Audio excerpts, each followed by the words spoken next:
So itong ano ma'am, lechon manok pang tawag dito? Opo, grilled chicken po namin yan, sir. With rice with egg na rin po yan, 150. Isisisling pa siya? Yes po, lahat po dito sinisisling. Lahat ito isisisling pa. So mayroong halagang 115, 90, ano yun?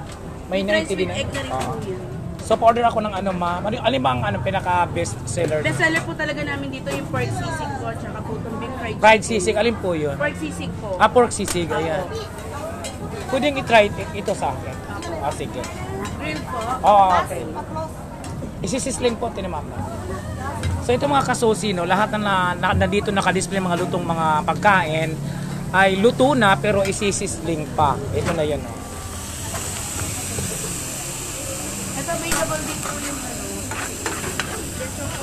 So ang ibig sabihin sir, no, luto na isisisling pa. Bakit naman po yun ang naisipan nyo? Mas masarap yan. Upgrade nyo. Kayo lang may ganito dito sa ano? Oo. Kasi luto na sa isisisling pa. Para po kasi mainit din po kasi siya pagka diniliver po sa customer. So kasi ayun luto na, malamig na. So ito ang naging ano niyo paraan. Marami po sila. Nakikita po nila yung pinaka ano po namin. Menu na nasa tarpaulin. Nandiyan na rin po sa harap. Mamimili na lang po yung mga customer. Opo. So katulad po yung ano, yung lechon manok, ay grilled chicken, tatanggalan siya ng buto. Hindi po, ganyan na rin po. Ganyan siya, isisisling lang dito. Sisisling po. Okay, mainit. Kasama na po siyang egg at saka gravy. Oo. Mamimili po kayo kung gravy or sweet sauce. Pero lahat naman din po yan is homemade po namin. Homemade yung mga sauce nyo. Yes po. Ito Sabihin po, kayo ang gumagawa yes talaga. Yes po, creamy po ng gravy at saka po itong... Ito yung sauce namin, sir. Oo. This one is for 32 years na rin po yan. Original. Original po na namin sauce? Yes, Ilang po. taon? 32 years na po. Bakit matagal na kayo nagtitinda ng Meron ganito? po kami pa po isang resto dito po sa may FEU. Oo. Sa may Moray, sa may Lerma po. Na naglagay lang din po kami dito ng pwesto sa Idealas Trail. Ito, oo. Matanong ko lang ma'am, nung hindi pa ito sumikat ang lugar na ito, saan kayo dati? Nandito na po kami, 1 year na po kami. Bago Pero hindi pa ito sikat? Yes po, halos kalahati pa lang po yung Idolas Reyes po ng lahat po na may mga vendor po dito na may mga pwesto po. Ano ang paninda nyo nung hindi pa sikat ang lugar na ito? Ganito na ang paninda nyo noon? So alin ang mas malaki ang kita noon or ngayon? Siyempre yung ngayon po, kasi mas naging volume po yung tao simula po nung inano po ni ating buting Mayor Isko Moreno Dumagoso yung Fusion po ng Sampaloc na parang po second po, mas dumami po yung tao dahil din po lahat ng mga nagbe-vendor din po dito is hindi rin po bihitin yung taga rito rin po. Yung parang nagpunta. Yung mga nagtitinda rito, mga dumadayo lang para dito magtinda. Sa tingin nyo bakit dumadayo sila rito? Anong mayroon dito? Kasi po nandito po lahat po yung parang lahat po ng mga mga kainan. Dito nyo rin po makikita sa Idealas Reyes po ng iba-ibang pagkain po na makikita po dito. Hindi ba rito magkakapareho ng paninda ng mga pagkain? Meron din pong mga nagpapare-pareho. Depende na lang po siguro po sa dami po ng tao na gusto kumain, kung saan po nila gusto po. Depende po sa kanilang mga cravings po na saan sila mas gustong kumain.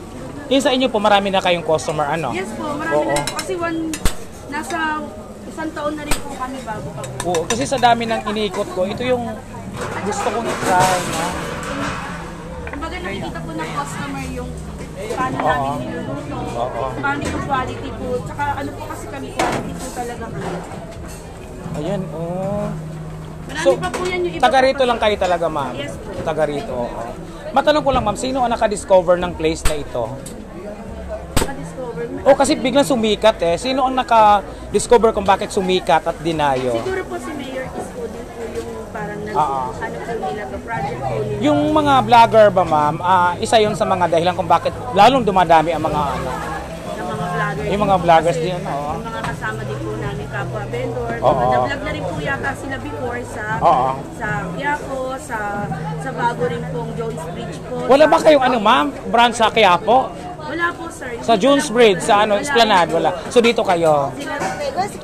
So ito yung mga lutong pagkain ito katulad itong lechong kawali, isisisling ito. Dalawa po yan. Pwede pong lechong kawali po na may sauce. Pwede rin pong bagnet, sisig bagnet. Pareho rin po namin bestseller po yun. Depende na lang po kung anong order ng customer. So kakaiba ito kasi mga luto na, pero isisisling pa. Ayan isisisling. Ayan. Ganyan po. Yan po Katulad yung niyan. po namin. Ayan. So ang dami bumibili. Janet. Sibuyas. Susunod na may order ko. Hindi, okay lang na matagal para matagal yung pagbablog ko. Kaya mga kasusi, no? Ito yung bagnet namin. Bagnet, no? Kumbaga, luto na to, isisisling pa, ayan, no? Ayan. Ang bango, no? Mabango po talaga kasi naglalaban po. Ay, marami palang customer, ma'am. Ayan pala din, ayan, no? Hanggang dito customer nyo? Oh my God, ang dami palang customer. Akala ka, no? Ayan, no? So ito mga kasusi, no, dinudumog at tinadayo ang ganitong estilo ng pagluluto. Dahil maliban sa luto na, ay madudubol yung pagluto sa kanya dahil isisisling pa yung luto na. Saka lalagyan ng fresh egg, no? So ayan. Paano po niluluto yung makakainin? Oo. So ito isi-serve sa inyong mainit. Karamihan kasi nakikita natin mga pagkain sa mga street food, no? Luto na, malamig na. Oo, so ito, sinisisling para mainit na isi-serve sa customer. Paano po ng customer, paano po nila nakikita po nila yung kakainin po yung So ano ma'am, anong exact location nyo dito para sa mga viewers, followers? Ito po At yung, ano mga ino-offer nyong pagkain? ito po ang in-offer po namin, Sizzling Express po sa universidad. Ibig sabihin po kasi is puro po estudyante rin po ng mga university ang mga nandito, mga establishment, mga kapitbahay na kumakain po dito sa Sizzling Express po namin na makikita po sa Ay de los Reyes po, Sampaloc, Manila. Paki-search na lang din po yung Houston Ali po na bago pong project po ng ating city government po. Ano pangalan nyo ma'am? Ako po si Kagawad Tina. Kagawad talaga kayo sa barangay? Opo, sa barangay 395 po ako. Naman pala, kagawad naman pala kayo. Pag sinabay hubang kagawad ay sumusunod sa... Oo naman, kailangan din po tayong sumunod sa mga... Kayo dapat ang number 1 na sumusunod. Opo. Kayo palang galing yung magsalita. Kami po dapat ang magsisimula rin po ng mga kalinisan, ng dapat ano pong pinagbabawal. Kailangan po natin sumunod sa rules and regulations po ng ating city government, sa ating buting pinamahal na Isko Moreno Dumagoso, at ating Vice Mayor at Chia Atienza. Ayan. Anong oras po kayo nagbubukas at nagsasara? Actually, 5 o'clock po. Yung iba po 4 o'clock po yata nagsiset up na po Oo. sa hapon. Oo. Till 12 midnight po. Depende po sa dami pa po ng volume ng tao. Minsan 12 to 1 a.m. po. Hanggang alauna kayo kung oo. Hindi kayo nauubusan ng stocks Sold dito? out po. Sold out lagi? Opo. Pag sakali sold out, titigil na kayo o magluto Pag pa sold out ulit? po talaga, wala na rin po Stop kami na muna kayo. offer Oo. kasi nga po talagang hindi na po namin din kaya accommodate. So hanggang ganun lang po talaga. So itong mga pagkain na luto na nandito, lulutuin nyo sa bahay nyo bago nyo dalhin dito? Opo. Sa isa pa po naming resto sa may... May restaurant kayo? Opo, sa may malapit po sa Lerma ng Sizzling, malapit Ayan. po sa Far Eastern University ang aming kauna-unang 32-year Sizzling Express. Ano ang mga siniserve nyo doon, ma'am? Meron din po kami doon mga menu, mga ulam, mga lahat din po. Lahat Lahat na narito, nandoon doon sa restaurant nyo? Lahat po na nakikita nyo Oo. po sa menu. Makikita nyo rin po sa aming original Big Fried Chicken, Sizzling Express Oo. sa University po. Dito po sa may 954 Lerma, Sampaloc, Manila, sa kabilang barangay lang po. Yun po yung original din po namin. Ang price nyo napakababa, no? So ano, presyong estudyante talaga? Presyong estudyante rin po, presyong pangmasa. Yun na lang din po talaga ang aming presyo. Hindi po kami pwede. Hindi ba kayo nalulugi sa sobrang baba ng price niyo na masasarap na pagkain na ito? Kasi po, kwentado na rin po namin. Ayan. Kahit So, magtataas po kayo, hindi naman po kayo bibilin. Mas Oo. maganda yung talagang sakto lang po sa mas. oo. So ayan na. Ito yung order. Ito ba yung order ko, ma'am? Ito na yung order ko. Well, chicken po, sir. Oo. Ay, sige. Ayan po yung big fried chicken natin. Depende pa po yung... So ayan mga kasusi, no? Kung naghahanap kayo ng ganito kainit na pagkain na maliban luto na, isisisling pa. Kakaiba ito, no? Kakaiba yung estilo ng pagluluto dahil isiserve sa inyo na talagang nagbabaga, umuusok. Ayan, oh. Nagbabaga po yung sizzling plate bago ilagay yung mga panimpla at kung ano-ano pang mga pampalasa. Ayan. Oh, di ba? Kakaiba. Kaya sa mga makapanood ng video ito, dayuhin nyo dito sa Sampaloc. Pangalan ng lugar, ma'am? Sa Idols Reyes. Idols Reyes Street, no? Sampaloc, Manila. Dito po sa Ali Fusion po ng bagong Oo. Sampaloc. So ayan, oh, mga kasosi, makikita nyo yung mga tao. Parang araw-araw piyesta naman. Oo. Araw-araw po dinadayo po talaga. So ang daming kumakain. Oh my God. Di okay lang mahuli ako kasi iba-vlog ko talaga yan. Oo.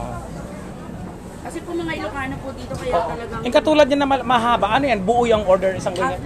Half lang. 100 po. Oo, kasi ang haba. Pong rice at saka egg. Oo. So ayan kalahati niya, no? 100 pesos, sir. Yes, sir. Ah, Kanin na, may asan na ba yun? Ayan. So, ayan ang halaga ng 100 pesos. Isisisling yan. Grabe naman yung bagnet niyo, napakalutong parang parang chicharon na, oh. Parang chicharon. Kaming available din po kami ng mga noodles din po. Buldak available din po na. May buldak din kayo? Opo, 100 lang po kaluto sa buldak. Pero nasa inyo na po yung kung gusto niyo po mag-add-ons ng scrambled egg, Oo. ng sausage, ng garland. May mga additional lang po kami na hindi naman po ganun kalaki ang namin. So sa 100 pesos, mayroon ng liempo, may fried egg, at saka may mga may napakasarap na sauce, halagang 100 pesos lang. Ayan. Tsala. Ayan. Eh, sir, ito na yung sa'yo, ah. Ayan. Ah, yes. Oh, ayan. Bigyan mo na malaki, sir. Kailangan po. Nakamulupit. Bango. 100 pesos liempo, no? Grilled liempo, may fried egg, may special sauce. So ayan, luto na yan, sir. Luto na nga, hahanguin na, si-serve na. Ayan, okay na, ready to serve.